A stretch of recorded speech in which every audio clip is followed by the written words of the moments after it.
Why would you give your money to a baker to go and buy you gems and stuff like that? What do they know about gems? Men of action are favored by the goddess of good luck. If you desire to help a friend, do so in a way that does not bring burden upon yourself.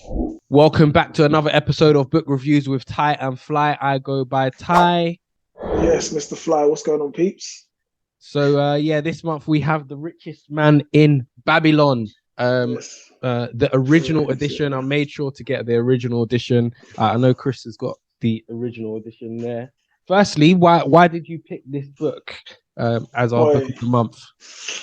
I've said it before and I'll say it again. Because bad man are bad man. That's why. Because I read this book a long time ago. I think when I was in uni, I'm trying to even remember when I read it. I don't remember when I read it, but I read it a long time ago. And February being a short month, the book isn't the longest book, so it's good timing. I just wanted to read it again. Okay. What do you think about it?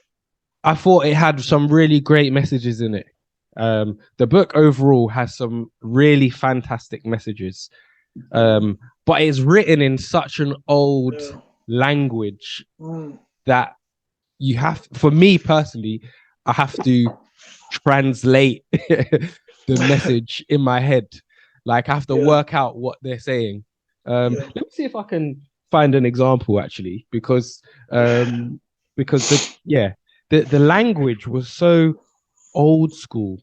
It's funny when you say that. I was joking with Belinda, with my wife yesterday about that, because it's like because I read most chapters twice. I had to read the chapter twice. Just the first time was kind of like just reading it, then I read it again to actually sink it in. And I was like, yeah, man. I said, you don't even understand like this book. Like it's reading. It makes it harder. It's a short book, but it's hard because you have to translate. This book, I found myself rereading pages, which I haven't done that since I started reading. When I started reading, I had to reread pages to get it drilled in. Now, for most books, I can just read it. It comes in, it sinks in. In this book, I had to reread because the language was difficult to understand. So here, let's just. I'm picking a random page. Gold cometh gladly, and gold cometh gladly and in increasing quantity to any man who will put by not less than 1/10 of his earnings to create an estate for his future and that of his family. Yeah. So this is on one of the chapters, the first, the laws of gold. I think there's 7 laws, 5 laws. And that's the first law of gold. And to translate, basically, my understanding was make sure that you save 10% of your money, which is a good message, you know. I mean, look, go on. No, the book, that's part of the allure to me, because it's like, okay, how much do you really want to take this message? How much do you really want to learn? Do you know what I mean? Like, it's because it shouldn't, not everything should be easy. Yeah. You know what I'm saying? So it's good. I think it's good. It's part of it. It's like, rare, because I know that this is maybe the second time I've read this book.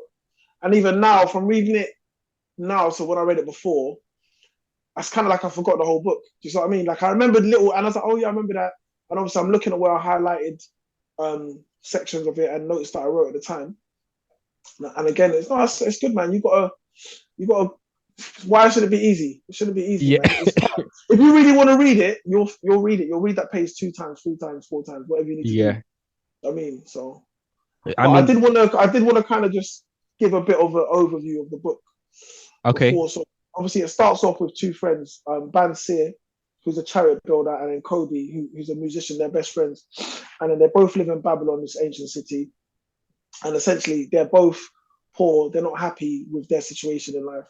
Then they've got a friend who is called Arkad, who is the rumor is, or the word is, that he's the richest man in Babylon. And then they essentially ask him for advice, and then that's where the teachings come and the stories.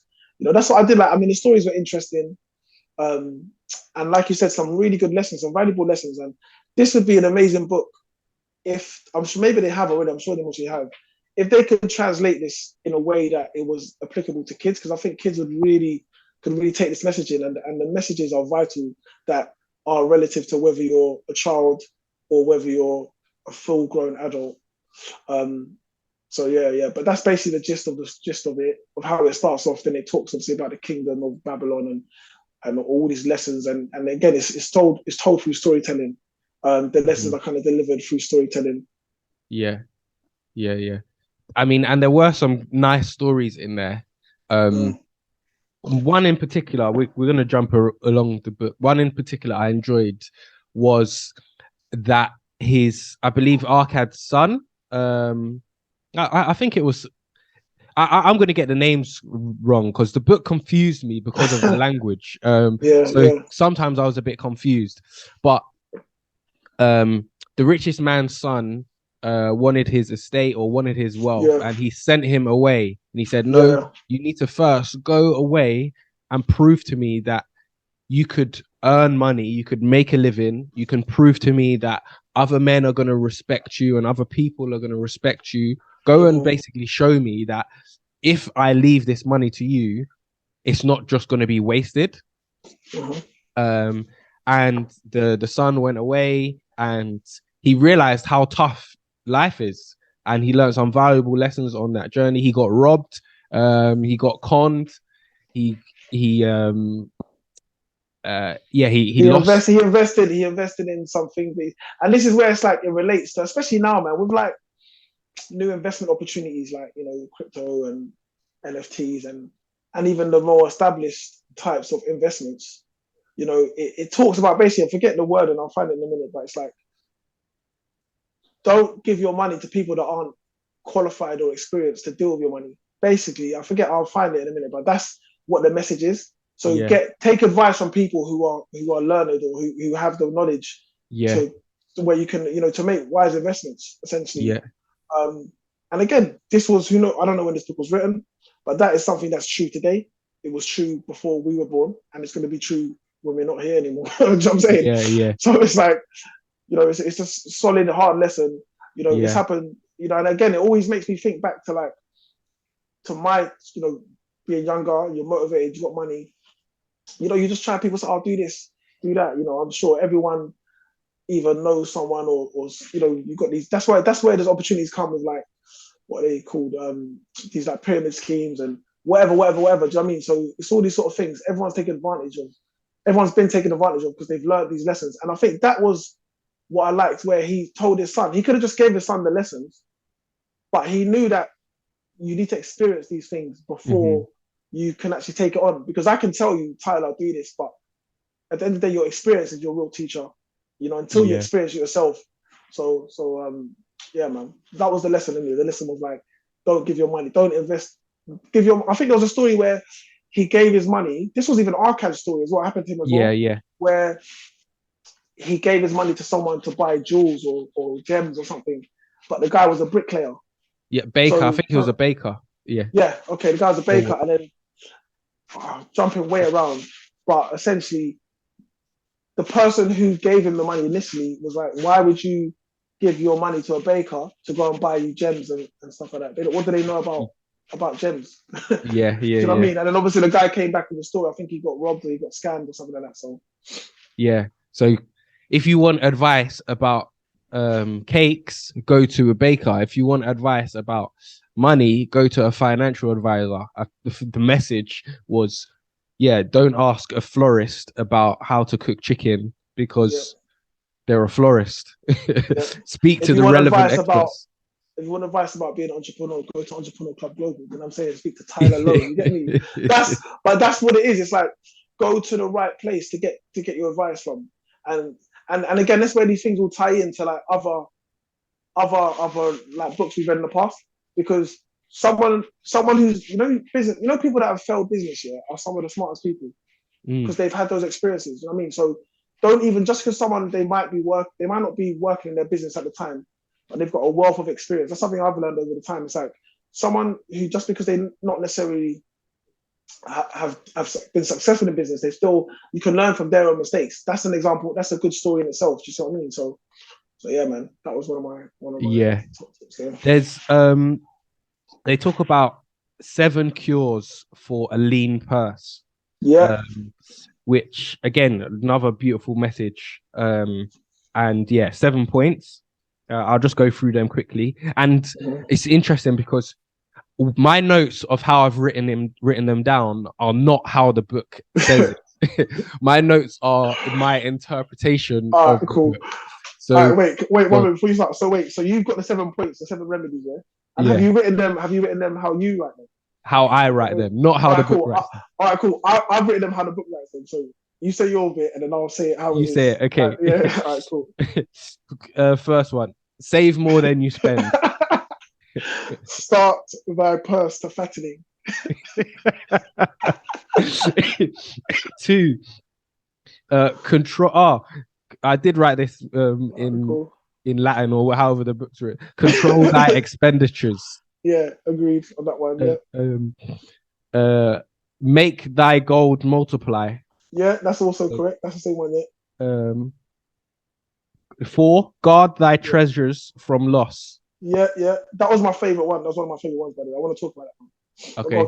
Keep going. 5, make of thy dwelling a profitable investment. Yeah, you're good, man. It was only the first one. Keep going. Do you know, I just read the first one and thought that's my interpretation. Anyway, 6, ensure a future income.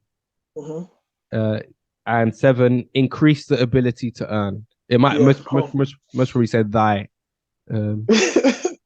Increase thy ability to earn. Yeah. So you started speaking the language as you started getting further into the book. The language. Because didn't you find that, like, you know, when I first read the first chapter, it took me time to kind of get it in. Then I started kind of understanding the language more. So you know what I mean?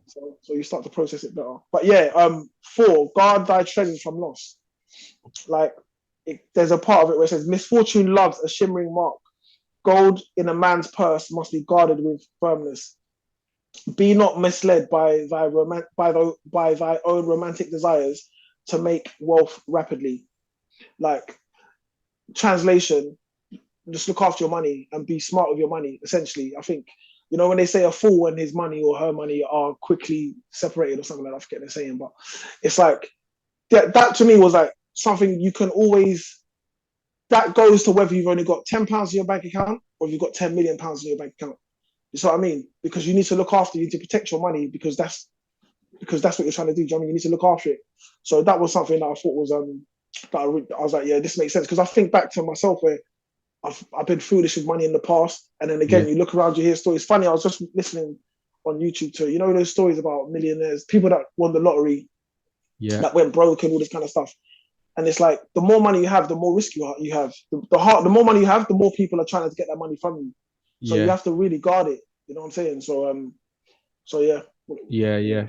No, that I mean, those 7 points were good. I wanted to touch on luck because talks about creating luck, kind of, or well, let me just go straight into it. The gambling. They were gambling. It's like, oh, I'm not lucky. I don't win. But it's like, oh, when you gamble, the odds are against you anyway. So it's not about being lucky. It's about creating the odds in your best favor, in your best favor. And what did I have? And accepting opportunities. Accepting opportunities when they come. So real life opportunities that are actually opportunities. Don't stall on them. So there was a guy, he had an opportunity to invest in something that I can't remember. Do you remember the story? Go for it.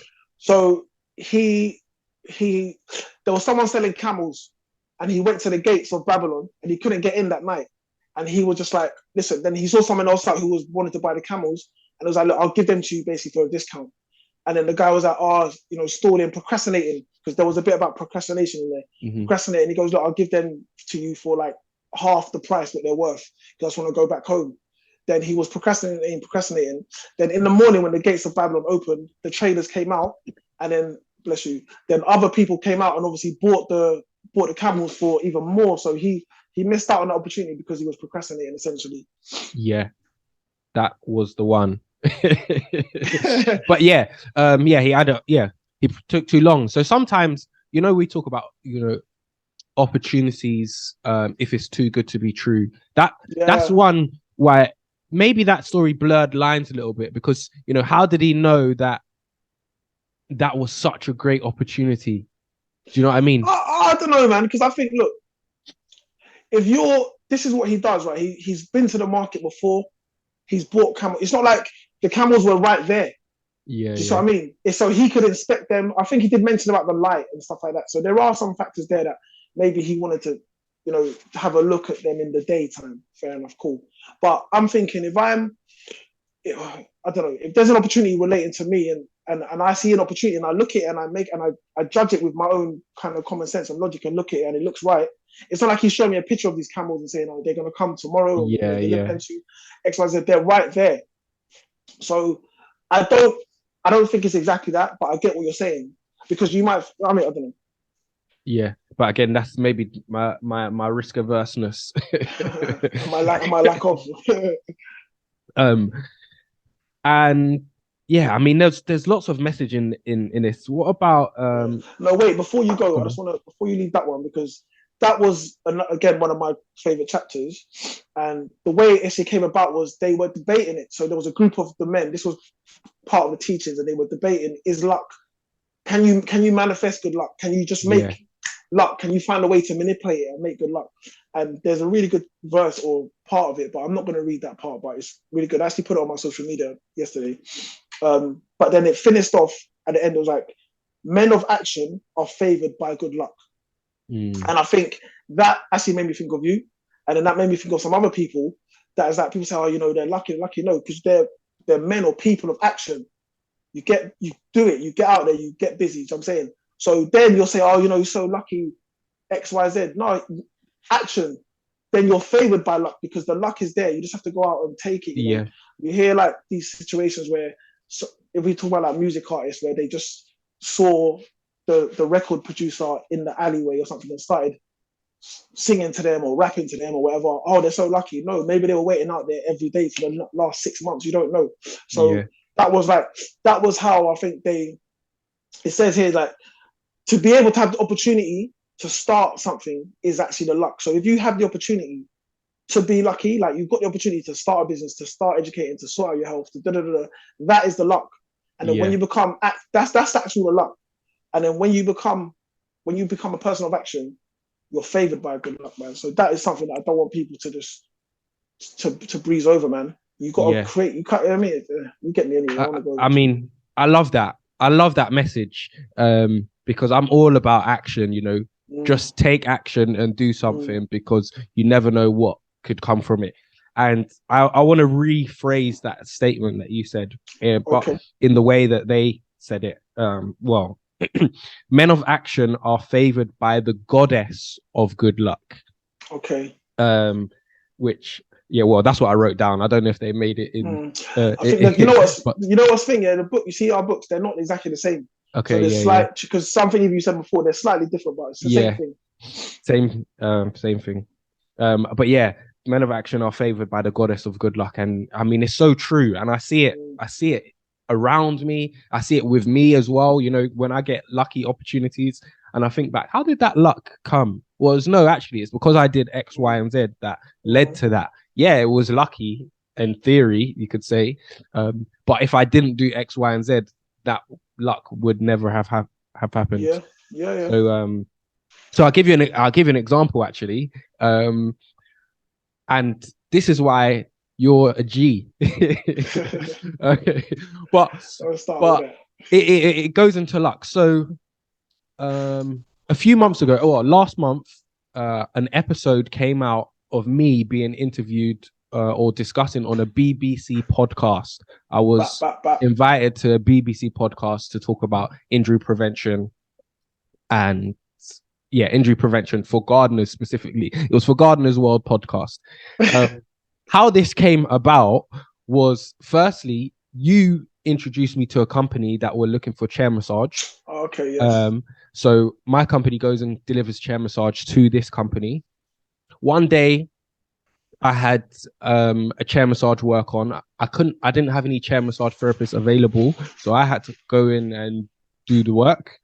While I was doing the work, I met lots of employees as I was delivering the chair massage, talking to all the different employees. One of those employees, the lead editor for BBC Gardeners World podcast magazine. In fact, sorry, not lead editor, a head of content. Talking to them, is there a way that we can partner on opportunities? Is there so me putting myself out there? How can we work together? What can we do together to make something work? Long story short, after that conversation, a few months later, I followed up. Then he invited me onto this podcast. Right? I mean, lucky or opportunity created. Yeah. You get what I mean? So it's like I could have just gone delivered the service, not said enough, just had a normal conversation. But I chose to try and find the angle that we could work together. When I found out his job role, it was like so I created the luck in theory. It still involves the element of luck for sure, but the action led to the luck. I think, like you said, the luck is having opportunity. I think that's what, what I really deeped it. Like the fact that I was born, even the fact that I was born into the, that for me is the luck. Like that was that my situation, that I'm alive. That's the luck. Do you know what I mean? And then now it's like, how do you kind of leverage off that luck and how do you go forward? But I don't want to go into too deep on that. I think you've gone deep enough. But it's like, for me, luck isn't the fact that, come here and do our podcast, like I said for you. Do you know what I mean? It's like, no, it actually goes way, way back. The fact that your parents met, like at the time they did, and their parents met, like if you think about it, for you to be sitting here right now, think of all the things that have happened, the events that have happened for you to literally just be sitting where you are right now. You see it. So for me, that's where I go back to. That was the lucky moment, like if you want to call it that. You know what I'm saying? But after that, men of action are favored by good luck. Yeah, and let's make that statement, modern day, and say people of action. People of action, yeah. That's one thing. That's with the book. Obviously, there was a lot of reference to slaves and stuff, which I didn't really like. But I was like, again, it's a story. But it wasn't. But you're right. The language is it's old language, isn't it? So yeah, that was something that was like. I think there was even one bit where, with reference to slave, it was like, as I was reading it, it was like, the black slave. And I was thinking, like, why do we need to know? Just write slave. Just write the slave in it. Like trigger warning. But again, like, see, this is like, let's talk about it. This is the storyteller. This obviously shows the mindset, and also it shows they're trying to fully get across. It's like, you're not just a slave, you're a black slave. Do you know what I mean? So it's like, it's trying to show the level of how low on the food chain that person was. Do you know what I mean? That individual was. So it's like, yeah, man, but that's a whole nother conversation. But yeah, that was something I was like, it kind of, you got to kind of look at it and be like, wow, this is a bit mad. Do you know what I mean? Yeah. There was excuse me, there was lots of messages. And we're it's a short book, so we're gonna have a short review today. But The Gold Lender of Babylon. I enjoyed that story. And it was a statement I wrote. It's better to have financial caution than regret. And that was a nice reminder, because he talks about lending money to people, but he always took collateral of some sort when he was lending money. And even if someone showed goodwill, he always covered his bases. And I guess what I took from that was, just cover your bases, not just with finances or just in general. Try and cover your bases, because people have the best intentions with their vocabulary, but not necessarily with their actions. And that's kind of the message that I took from that section. Yeah, for me, that story was a good story, because just to quickly break it down, there was a spear maker who he came into a lot of money because he made some spears for the king. The king was really happy about it. Yeah. Then when he's made this money, everyone started asking him for money because everyone knows he's got money now, or these gold coins is what they had. So I think his sister was asking him to borrow him some of the gold coins for her husband, so her husband can invest in this, and this ties back into previous things. So anyway, then he asked the gold lender, so this spear maker asked the gold lender for advice. Smart man, went to someone with wisdom on this section, and then he told him a story. I'm not going to go into the story, but he told him a story, and the moral of that story was, if you desire to help a friend, do so in a way that does not bring burden upon yourself. So I'll say that again. If you desire to help a friend, do so in a way that does not bring a burden upon yourself. So that means that if you talk about lending money, if I've got my light bill to pay or my gas bill to pay or whatever it might be, and you need ask me for money, I shouldn't take my light bill money and say, Tyler, here you go, because now I'm in burden now, because now my family are sitting having in the dark or whatnot. So that was a really there was a lot of, because that was another message, as well as the message of the gold lender, how they went around borrowing money. They would borrow you money, but they'll take collateral, but also they'll decide who they're going to borrow the money to. Plus, they didn't borrow their own money, sort of thing. It was part of their business. If you get what I'm saying, like he wasn't borrowing his own last money. It was money that he had there out to invest and make interest on and whatnot. So, yeah, another great story, and that was something that again, lot of messages there, because you've got, you come into money now. Everyone's going to start coming to you for money. How do you manage that? Where do you go to get the advice? Do you have to have the right people around you? So on and so forth. So yeah, that was a really good chapter or a good section of the book that I liked. Yeah, better a little caution than a great regret is kind of how it finished, I think, in that chapter. Yeah, better a little caution than a regret. And yeah, okay, I guess that shows the differences in our books slightly.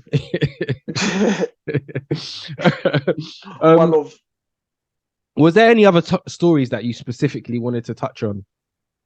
Yeah, I mean, there was one of the last sections. They spoke about the tale of not the camel. Yeah, we talk about the tale of the camel trader, but there was another one. But the camel trader of Babylon. Yeah, no, but I want to talk about the walls of Babylon. Sorry. So this one, there was a war. I don't want to actually know. If you're really interested in the book, read the book. But basically, the moral of the story was, we cannot afford to be without adequate protection. So protect yourself. And even in the book, it says about insurance, savings, the correct type of investments. Protect yourself. This book is really good at kind of talking about something and then relating it to your finance. Yeah. And this book, you know what I mean? So it will talk about something that's totally got nothing to do with it, and then it relates to your personal finances, your family's finances. And there's some messages that really stick through the whole book, like that saving 10%. And that's something that I've heard, like, I've spoke about Brian Tracy before. Before I read this book, he was the first person that I ever heard speak about, or open anyway, publicly, about saving 10% of your earnings. And this book, I don't know when it was written, but he's obviously got this learning from there. And these are things that have been passed down. And when you look at people that are wealthy, they always talk about saving 10%. It's not a lot. If you make £100, save £10. Yeah. You make £10, save £1. You can actually still get off that. And if if you're really to the bones where you can't even do that, just save something. Yeah. Be it 5%, can't do 5%, 2.5%. It's about learning the lesson, the model of just, I save some for myself. Rich Dad, Poor Dad, he talks about pay yourself first. And I think even this book, actually spoken. I think they even mention it in this book, yeah. Yeah, they do. At the beginning, Arcad says to them, you pay this, you pay that, you pay everyone, and then you keep whatever's left for yourself. Yeah. Pay yourself first. I make £100, £10 is for me. Then £90 everyone else has to go with. So yeah, that about going back, the walls of Babylon, the story in that section. Protect yourself. Have systems in, protect yourself, and make sure they're impenetrable. Yeah. And I guess I just wanted to go off some of the key points from this book just quickly before we go on to our difficulty and star rating. But don't be jealous. There was a message. Yeah, don't be jealous. Worry about yourself. Don't worry about other people's money, and just worry about your own. Continue to learn. Always try and better yourself and continue to learn. Pay yourself first or save, both. Don't ask the baker about jewelry. Ask the baker about bread. Ask the relevant person about whatever you want to learn. And a part of all you earn is yours to keep. And those were kind of the key messages that I took specifically from the start of the book anyway. But yeah, man. Was there anything else you wanted to add before? I mean, no. Like I said, it's a short book. Well, it's only like 100 pages or 100 or so pages. Yeah. For me, obviously, key messages as well. Agree with all those ones. Again, just the final one. I'm not going to go into the story, but the tale of the camel trader is where determination is, the way can be found. And when I read that, like that's from the last section of the book, and I was like, that's my life. I mean, it's like where I'm not the smartest, I'm not, whatever, but I'm determined, man. So I'll find a way. Problem solver. I spoke about before, like, it's like, all right, we're determined. We're not just gonna lay down and die. Like, there's more to do. We're not. You got to do more. So where determination is, the way can be found. And I think if your situation is that you can't save 10%, your target should be, all right, okay, I need to make it so that I can save 10%. Determined. Don't give up. Keep going, man. It's not meant to be easy. Yeah. So. Yeah, love that. And yeah, there's lots of key messages in this book. Yeah, 100%. And let's go on to our difficulty rating, because for me, I think I'm first, but yeah, anyway, for me, I found this book so hard to read. Honestly, I found it so, because of the language, I really struggled. I had to reread sentences. I even started reading it and then reading it again, but translating it in my head as I was reading it.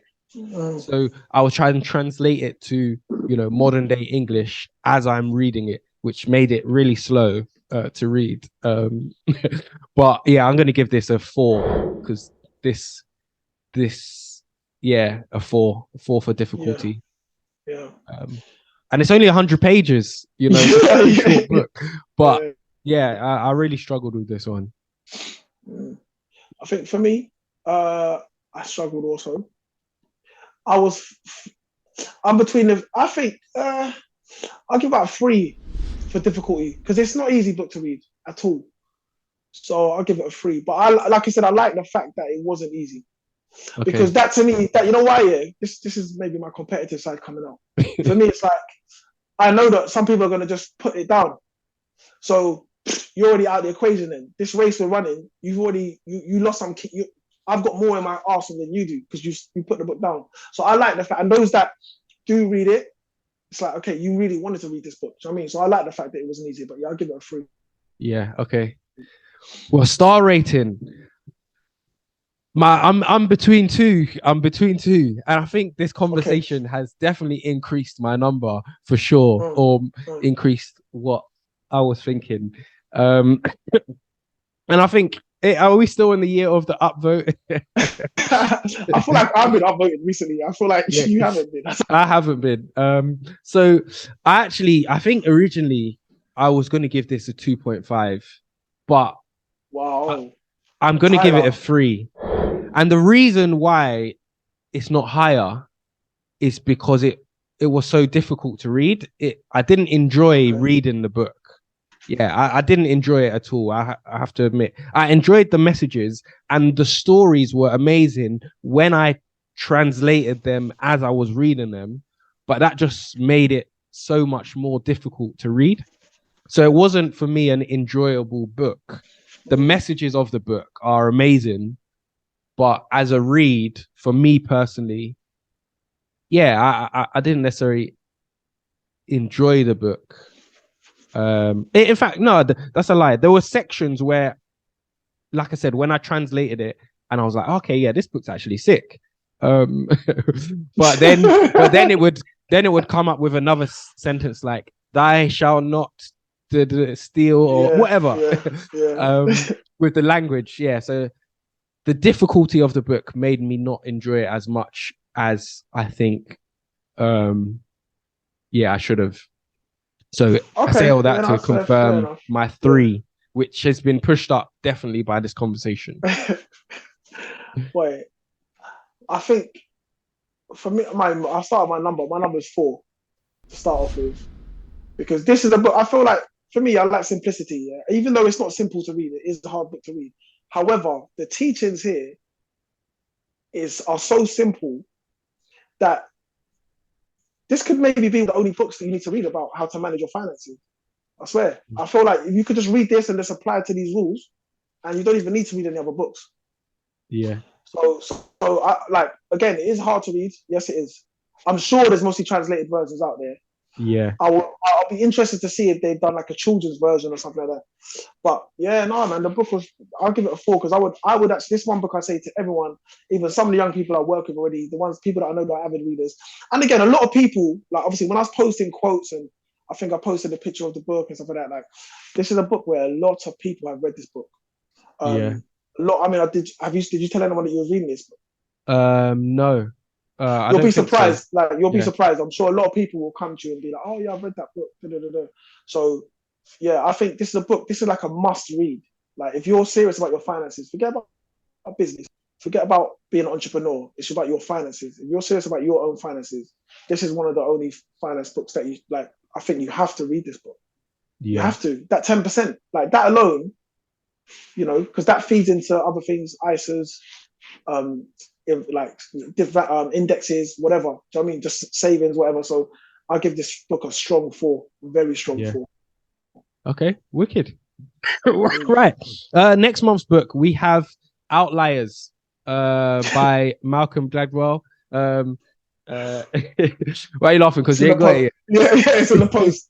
It's coming today. It's in the post. Anyway, so make sure you hit the like and subscribe. We will be discussing Outliers next month. It's a bit more of it's a longer book, about 300 How many pages is it?